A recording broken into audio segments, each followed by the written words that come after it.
जहां रोड जाता है वहां पैसा भी जाता है। आपको लगता है रियल एस्टेट बिल्डिंग से ग्रो करता है? गलत। रियल एस्टेट का असली इंजन है इंफ्रास्ट्रक्चर। एग्जाम्पल, द्वारका एक्सप्रेसवे आने के बाद 4 साल में वहां प्राइस 7,000 से 22,000 पहुंच गया। एसपीआर ट्रिपल हो गया पिछले 4 साल के अंदर। जेवर एयरपोर्ट एंड मुंबई 30% ग्रो कर गया सिर्फ एक रोड बनने की वजह से। जहां फ्लाईओवर बनता है सिर्फ एक रोड नहीं मिलती है, एक नया हॉटस्पॉट पैदा होता है। ये सच है कि infrastructure is equal to wealth creation.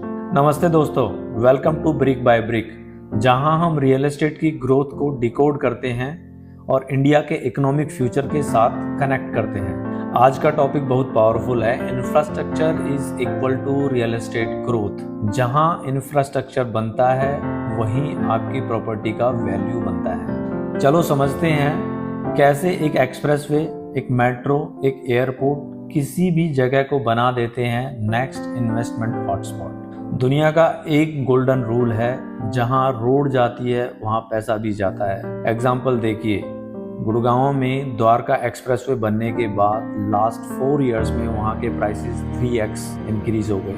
Noida में आपका इंफ्रास्ट्रक्चर डेवलप होने के बाद वहाँ के प्राइसेस में 30 to 40% का इंक्रीमेंट आया। सेम ऐसे मुंबई में वहाँ इंफ्रास्ट्रक्चर डेवलपमेंट होने के बाद पिछले 2-3 साल में 35% का इंक्रीमेंट आया। आप बेंगलोर देखिए, बेंगलोर के अंदर भी आपका सिर्फ इंफ्रास्ट्रक्चर की वजह से ही वहाँ के प्राइसेस में 30 से 40% का इंक्रीमेंट आया। इंफ्रास्ट्रक्चर सिर्फ डेवलपमेंट नहीं होता है, ये होता है वेल्थ क्रिएशन का इंजन। कनेक्टिविटी इंप्रूव होने की वजह से आपका ट्रैवल टाइम कम होता है और आपकी लोकेशन लेवल बनती है। सेम ऐसे ही आपका कमर्शियल प्रोजेक्ट्स आने की वजह से वहाँ स्कूल्स आते हैं, हॉस्पिटल्स आते हैं, आपकी जॉब क्रिएशंस होती है, लोग बाहर से जॉब करने के लिए आते हैं। और जब बाहर से लोग जॉब करने के लिए आते हैं तो वहाँ फिर स्पेस की ज़रूरत पड़ती है। स्पेस की ज़रूरत पड़ती है तो आपके प्राइसेस अप्रिशिएट करते हैं। अगर हम नॉर्थ इंडिया में गुड़गांव की बात करते हैं तो द्वारका एक्सप्रेसवे 10,000 करोड़ का प्रोजेक्ट है, जिसकी वजह से दिल्ली और गुड़गांव की कनेक्टिविटी में अच्छा खासा सुधार आया है। एसपीआर की बात करें तो वहाँ तो मेट्रो एक्सपेंशन की बात को लेकर ही वहाँ के प्राइसेस में आपका 2x का एप्रिसिएशन आया है। सेम ग्लोबल सिटी अनाउंस होने से वहाँ 1 लाख करोड़ का इंफ्रास्ट्रक्चर डेवलपमेंट होगा और दिल्ली मुंबई एक्सप्रेसवे बनने से वहाँ का ट्रैवल टाइम कम हो गया।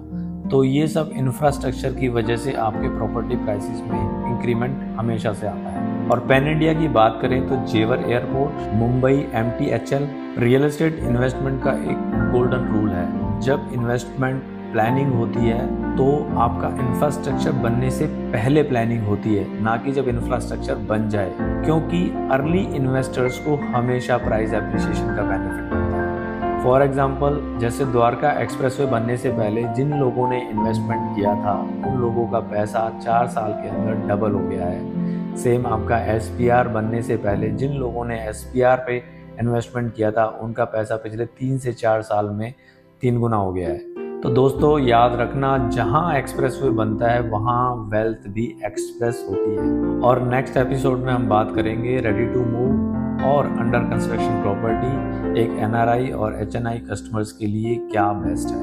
मैं हूं कमल विकल, आपका रियल एस्टेट गाइड। मिलते हैं अगले एपिसोड में ब्रिक बाय ब्रिक।